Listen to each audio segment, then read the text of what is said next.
from Kelowna, British Columbia, the site of the Memorial Cup. Of course, that's the backdrop you go with. Voice of the Kelowna Rockets from Swift Current, Saskatchewan, Regan Bartel. Regan, nice to see you, my friend. Hey, it's funny, Barney. They always said, hey, why don't we have the Memorial Cup in Medicine Hat? Why don't we have the Memorial Cup in Brandon? Hey, let's have the Memorial Cup in Lethbridge. Here I am today, plus 22, wind from the south at 7, sunny sky. That's why the tournament is being held here in Kelowna. What make us jealous about this, Regan? What's going to be going on besides the hockey, though? I'm sure you're going to be able to go outside. Can people go and pick peaches and drink wine right outside the rink? Darn right, we're going to get a tan. We worship the sun. That's what it's all about. You can play golf. Everybody's been playing golf here for about 3 months, and we're going to do some wine tasting. We're gonna jump into Okanagan Lake. The lake is that warm, Barney. So yeah, we're gonna do a lot of water activities outside of what's happening at Prospero Place, the home arena for the Kelowna Rockets on Friday. How many Memorial Cups is this for you? 6. Yeah, it all started back in 2003 in Quebec City. Then 2004, the Rockets hosted. In 2005, London, Ontario. In 2009, way out there in Rimouski, Quebec. And then most recently in 2015, when Leon Draisaitl was a member of the Rockets, it was back at the Colisée, the final game ever played at the Colisée in Quebec City. So, yeah, this is number 6. This one's special because, of course, it's on home ice. The other ones have been great, but this one, again, considering it's been a bit of a wait for me, there was an opportunity to call, what was it? 7 Memorial Cup. Well, you break it down, it was 7 years and 4 Memorial Cups over that span. So it's been a bit of a break between 2015 and now. Is the most memorable one the winning? Big time. Yeah, especially when you saw the hometown crowd, right? You know, you're taking on a team that probably is going to beat you because, as the host team, you're the weak sister because you didn't win the league title, right? And so you go into that tournament, I guess, as the big time outsider, and you pick up win number 1, win number 2. You're not allowing a lot of goals. Kelly Gard, who's a former Prince Albert Raider netminder, of course, acquired in a trade with the Kelowna Rockets. He was the MVP back in 2004. And you win the game 2-1 over the Gatineau Olympique. And the crowd, they're 6,600 strong at Prospero Place on that night. It's really a game and a night you'll never forget. Bruce Hamilton, as an owner, what he's done there, obviously you have to speak highly of the Hamilton family and everything that they've done. You've been there a long time. But really, what makes them one of the best in the WHL, Regan? Well, their scouting was really good early, and that's why they were allowed to go to 3 straight Memorial Cups. Sure, they hosted it in 2004, but their first was in 2003. And then again, they repeated in 2005. So I think their scouting has been really good, and also their coaching. I mean, Mark Habscheid was really the key catalyst for the Rockets. He's now obviously the head coach with the Red Deer Rebels. And he changed the complexion of the organization and just the belief in the dressing room. And by drafting the young guys and bringing them up through the ranks as a 16, 17, 18. And by the time you're a 19-year-old, you're a seasoned veteran and you have that winning pedigree. And it's amazing what winning will do, right? It just translate year after year after year. And so that's why I think the Rockets have had a lot of success. Lauren Fry, their longtime director of player personnel, is no longer in that position, but he also has to get a lot of credit or be given a lot of credit for allowing the Rockets to be the marquee franchise of the WHL for several years. Rockets in this tournament. We don't know a lot about them out here, obviously, in Saski, but you guys gave Everett one of their 2 losses in the playoffs. Let's talk about the Rockets first. What's this team? What's the makeup of this team? What makes this team tick? Obviously, we know Aginla's on this team, but as they go into the Memorial Cup, what do you like about the home team? Yeah, they made a lot of trades, right? So they had to build their roster, and you had to do it a bit of a different way than, let's say, you did back in 2004, 22 years ago, where, again, you'd acquire young talent and you'd build through that. So the Rockets had to really, I don't know if it was roll the dice, but they had to make some significant trades. They exactly did that with Carson Wetch, a key acquisition for the Calgary Hitmen. That was over the summer. Mazden Leslie acquired for the Vancouver Giants. And so this team, it's an old team. It's, in fact, the second oldest team in the entire WHL. Only down the road in Penticton was that expansion franchise older than the Rockets. They're big. They're mean. They can score. They'll have to defend better at the Memorial Cup. But again, home ice advantage is so huge. And I was doing a radio interview the other day. A radio station up in Edmonton asked me why the Kelowna Rockets were going to win this tournament.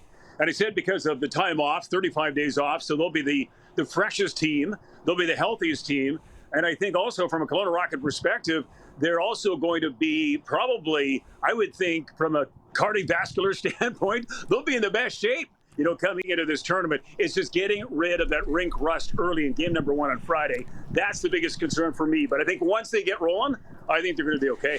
There's a lot of old NHL pros in that Kelowna area. I remember Lauren Mulliken, it happened to him twice, where he lost out first round of the WHL, and then he had to play in the Memorial Cup, and they would get like exhibition games. I remember working in Swift, and it was the Regina Memorial Cup, and they were trying to find ways to stay sharp. Over those 35 days for Kelowna, what have they done? Have they played any exhibition games? You got guys out there? It was bizarre, to have that much time off. They did a lot of off-ice activities. You do a lot of hikes. You did not surfing on Okanagan Lake. It's not that warm, but they went indoors. There was a bit of they could do some surfing in there. They did some off-ice workouts. Of course, there was a lot of on-ice sessions. I know they did 2-a-days for a little while, and they did have last Friday. They had a mock game, if you will. So they set it up where essentially the guys come in, let's say on a Friday, you have your morning skate. You go home, you have your meal, you prepare for that night's game, that inter-squad game, if you will. I understand they brought some pros that remain in and around the Okanagan Valley. They brought them in to provide a little more snarl, a little more competition. So, again, the Rockets want to be game ready. And how game ready will they be on Friday night? Well, we're about, 48 hours from finding out. What do you expect from Kitchener and Chicoutimi?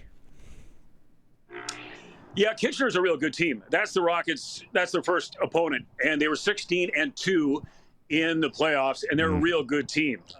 I mean, you look at their body of work, score a lot of goals, defend really well. Chicoutimi is also a team that I think allowed 150 goals against, the lowest amount in the entire Canadian Hockey League. So there's a lot of unknowns. I think talking to the Kelowna Rocket head coach, he says, hey, we got to play our game. We can't really, we'll make maybe some alterations after the first period, but if they play their game, they believe that they are on equal footing with the three teams that'll be there. Again, to take on Everett, which is the third game of the round robin, the Rockets will take on the Tips. They want to get back at them because, as you said off the top, they beat them in overtime in a second-round playoff series, and I think the Rockets can play with them. It's amazing matchups and how it works out. Everett high-powered against Prince Albert, toe-to-toe. Both teams very gifted offensively. But I think the Kelowna Rockets have something there, maybe a little more defense and a bit more bigger bodies, I think, on the roster. I think they can give the Tips a run, especially in a one-and-done type of game.